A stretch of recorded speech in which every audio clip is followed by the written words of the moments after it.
Está no ar mais uma edição do Repercute Especial com Roberto Bezerra. Pauta do Repercute Especial: os 5 mandatos do PT no Brasil, a chegada do PT e o Lula ao poder. E nesse intervalozinho eu queria pedir para que você, telespectador que acompanha o nosso trabalho, que você dê um clique lá no joinha, dê um like, para que esse nosso trabalho chegue a mais pessoas. Posso contar com o seu apoio? É isso aí. Eu sou Roberto Bezerra, este é o Repercute Especial, a voz que ecoa o que o Brasil comenta. É isso aí, aqui nós falamos a verdade, aqui nós falamos o que tem que falar. Hoje um tema que divide opiniões, né, e mexe aí com a história recente do nosso país. Essa participação política do PT, ela é muito emblemática. Uns acham que ela foi boa e tem um grande questionamento em relação à atuação do PT no poder. Os 5 mandatos do Partido dos Trabalhadores no comando do Brasil, marcados por alguns, acha que houve avanços sociais, mas também por outros, acha que só houve escândalos e denúncias de corrupção, nesses 5 mandatos, com 2 membros que passou, primeiramente o Lula com 2 mandatos, depois a Dilma com mais 2 mandatos e chegou a ser caçado em função dessas denúncias de corrupção, e aí o Lula vai preso e volta agora novamente para mais um mandato do PT. Então, para nós iniciarmos esse primeiro bloco, a chegada do poder, a chegada ao poder do PT. 2003, quando o Lula ganha a eleição e assume o governo federal do Brasil. Lula ali com aquelas promessas que ele já tinha feito nas outras eleições anteriores, e ele já tinha dado uma flexibilizada, já tinha dado uma aproximada da Faria Lima. Então Lula assume seu primeiro mandato em 2003, prometendo mudanças, combate à fome, à inclusão social, programas como Bolsa Família, Fome Zero, saiu até para o mundo, que ia erradicar a fome no mundo. Então ele ganhou destaque, popularidade. E só que aí ele foi pego nisso. Os braços direitos trabalhavam no bastidor e aí explodiu a questão do escândalo, do mensalão. Ali foi um impacto ali no seu governo. As denúncias foram feitas pelo Roberto Jefferson em 2005, envolvendo compra de deputados, apoio político dentro do Congresso Nacional. Então aquilo maculou o primeiro mandato de Lula. Mas mesmo assim, ele com a máquina, o Lula vem, trabalhou para uma recandidatura. O caso levou à condenação várias figuras do Partido dos Trabalhadores, como o José Dirceu, o Delúbio Soares, o José Genuíno. Então foi devastador aquela investigação do mensalão, da compra de parlamentares que o PT promoveu naquele primeiro mandato do Lula. Então, esse primeiro bloco, com apoio da FR Pecuária, a BR Esquadrias, a Droga Pan e a Boutique de Viagens. Esses são os apoiadores culturais do nosso programa. Nós não conseguimos fazer, tem os investimentos em programas, tem o trabalho de pesquisa, eu dependo de outras pessoas também me ajudando, e são esses apoiadores aí que estão dando essa força. Vamos lá para o bloco 2, reeleição e a era dos superprojetos. Então o Lula, aí em 2007, mesmo com os desgastes de corrupção, do mensalão, do petrolão, do primeiro mandato, o Lula ganha a eleição e inicia seu segundo mandato em 2007, com projeção até 2010. Reeleito, Lula mantém uma alta popularidade, né, baseado nos programas sociais, né, com a população menos favorecida, e impulsionado também pelo crescimento econômico. Naquele momento, né, foi as primeiras negociações de grande vulto das commodities agrícolas. A China começa a comprar commodities agrícolas do Brasil, e isso impulsiona, né, o relacionamento internacional do governo. E mais o sucesso dos programas sociais, junto aos cidadãos mais carentes. Então o Brasil conquista prestígio internacional e é escolhido para sediar a Copa do Mundo e as Olimpíadas. Isso seria, para qualquer país, né, um impulso, né, tanto economicamente quanto politicamente. Mas aí o que acontece? Começa a crescer as denúncias sobre subfaturamento nas obras públicas, né, as construções de estádios, né, de quadras olímpicas, e ali começou as denúncias, né, que estava havendo desvio de recurso público, né, superfaturamento nas obras públicas, e o governo enfrentou questionamentos sobre o uso político também das estatais. Naquele momento começou a eclodir também, né, a suspeita de corrupção nas estatais, na Petrobras, no BNDES. E aí começa o calvário do PT. Esses indícios se tornariam mais graves, né, nos anos seguintes, porque aí veio uma avalanche, né, aí explodiu nos Correios, enfim, todas as estatais, todos os ministérios públicos, todos os ministérios, né, teve problema de corrupção, né, praticamente não faltou nenhum. Então termina esse bloco aí, e aí com apoio de Carros do Pai, QS e Eletrovias, né, este foi o bloco, né, que a gente terminou, e aí vamos lá para o bloco 3, né, que aí é aonde a Dilma assume o seu primeiro mandato como presidente da República. Mas já no primeiro mandato da Dilma também eclode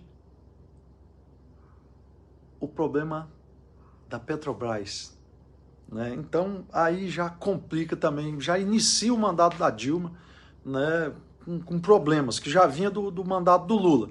Então a Dilma assume em 2011, começa o seu mandato, né, sendo a primeira mulher presidente do Brasil, né. No início promete combate à corrupção, porque vinha, né, de um mandato, os dois mandatos do Lula, né, sendo investigado, né, e chegou à conclusão, muita gente tinha sido condenado, né, porque comprovou a corrupção. No início ela promete combate à corrupção e austeridade, mas logo que começa o mandato da Dilma, a Operação Lava Jato explode. Revela um esquema de desvio bilionário na Petrobras, né? Todas as empreiteiras e construtoras que trabalhavam na Petrobras canalizavam dinheiro para o Partido dos Trabalhadores e para os seus membros, né? Cada um tinha um nome lá, né? Tinha uma lista lá de propina da principal, a principal era a Odebrecht, né? Então as empreiteiras e políticos de vários partidos, inclusive do PT, foi tudo preso, né? Aqueles diretores daquelas grandes construtoras. Então a passagem do PT, né, à frente do comando do Brasil é essa história aí, né, que nós não podemos deixar de avaliar e não podemos esquecer. Então a Lava Jato resultou em grandes prisões, né, de dirigentes partidários, deputados, senadores, né, foi um absurdo, né? E em 2016, a Dilma sofre o impeachment, sob acusação de pedaladas fiscais, né, não seguindo à risca a lei orçamentária, né, passando por cima, gastando mais do que pode. Então aí é a cassação da Dilma, né, e assume Michel Temer, que era o seu vice. Então, para terminar, né, esse bloco aí, nós tivemos o apoio da BR Esquadrias, da FR Pecuária e da Droga Pan, que são os nossos apoiadores culturais aqui do Repercute Especial. E vamos lá para o próximo bloco, né, o bloco 4, né, Lula é preso e a volta ao poder. Então, de 2018, né, Lula é preso, não pode se candidatar, né, ali foi realmente comprovou, né, ele foi condenado em várias instâncias, primeira instância, segunda instância, terceira instância. Então o Lula ficou impedido, né, de ser candidato a presidente da República, né, e aí acabou sendo condenado, né, nessas diversas esferas, né, do poder judiciário. E foi comprovado, né, a corrupção passiva, né, lavagem de dinheiro, inclusive a maneira de lavar esse dinheiro era no triplex lá do Guarujá, no sítio de Atibaia, né, era uma maneira, reformas absurdas, né, nesses imóveis, né, executado, né, por essas empreiteiras que prestavam serviço lá na Petrobras, né, então né, eles cediam o contrato lá, mas em contrapartida faziam uma série, né, de reformas em imóveis, né, de líderes do PT. A prisão o impede, então, de disputar as eleições, mas aí vem uma luz no fim do túnel para o Lula. Ele tinha grandes companheiros dentro do Supremo Tribunal Federal. Sabe o que o Supremo Tribunal Federal faz? Anula suas condenações, né? Anos depois ele chegou a ficar um tempo preso, mas aí o STF vai lá e anula as condenações, alegando vícios processuais. Aí o que acontece? Direto da cadeia para registro de candidatura. Em 2022, com apoio, né, do STF, né, de todo esse estado que estava aparelhado pelo PT, Lula volta à presidência da República, né, prometendo reconstrução nacional, combate à fome, mas no seu novo mandato começa já desde o início a enfrentar críticas, porque ele pegou um governo com 23 ministérios, e hoje o Lula administra o país com 43 ministérios. Cada ministério custa 15 milhões para o governo. E ele ampliou demais. A máquina está gigante, né? Não tem dinheiro que chega para pagar esse custo. Então ele fez um aparelhamento do Estado novamente. Mais de 30 mil cargos que o governo Bolsonaro tinha extinguido, ele tornou sem efeito esse decreto e voltou a colocar novamente. E aí as estatais começaram também já a dar prejuízo. Os Correios praticamente quebrou, né? E todas as outras, né? A Petrobras é que nós não estamos sabendo, porque a imprensa não fala a verdade. Só os canais alternativos é que falam a verdade, entendeu? Nós não sabemos o que realmente está acontecendo na Petrobras. Nós não sabemos o que realmente está acontecendo na Itaipu Binacional. É muito difícil de alguém ter acesso para saber se está sendo desviado dinheiro ou não, porque dentro da própria Polícia Federal também está aparelhado com gente do PT. Nós não sabemos se realmente está acontecendo. Então eu queria fazer um balanço e uma reflexão, né, desses 5 mandatos do PT na frente do governo federal do Brasil, né, são marcas profundas na história do nosso país, entre pessoas que falam que houve avanço social, que houve crescimento econômico, mas o que a gente vê é um crescimento de impostos, né? Cada vez mais, toda semana, né, o Haddad vem com a conversa de aumentar os tributos do nosso país, né? Então não tem crescimento econômico, tem o governo entrando no bolso do empreendedor e do trabalhador brasileiro. E isso tem abalado a confiança da população nos membros do PT. Então o país segue dividido, né? As manifestações da direita levam majoritariamente mais gente às ruas, mas o PT recentemente fez um evento levando cantores, né, no evento lá, e conseguiu juntar, né, bastante gente, mas porque levou cantor. Então o PT fala que é o símbolo da inclusão social, mas a gente vê que ele está levando o Brasil a uma fuga, né, de milionários, de bilionários, de empreendedores aqui do país, e junto, quando eles vão embora, levam os empregos. Então essa é a conclusão da análise que a gente faz dos 5 mandatos, né, do PT à frente da gestão do Brasil.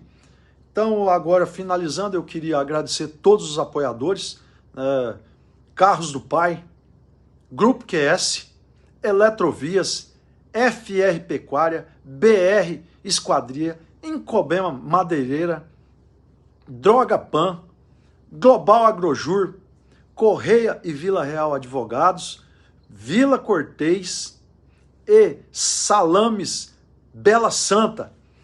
E eu queria fazer um pedido agora no final, que você dê um clique lá no joinha, né? É uma maneira de você apoiar o nosso trabalho. E também se inscrever no meu canal, que hoje eu tenho 100 inscritos, eu quero chegar à meta de 500 inscritos.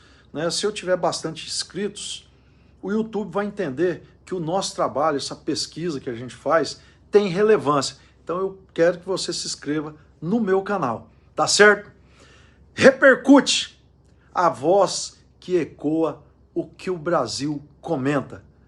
Eu sou Roberto Bezerra, falo diretamente de Cuiabá, Mato Grosso, Brasil.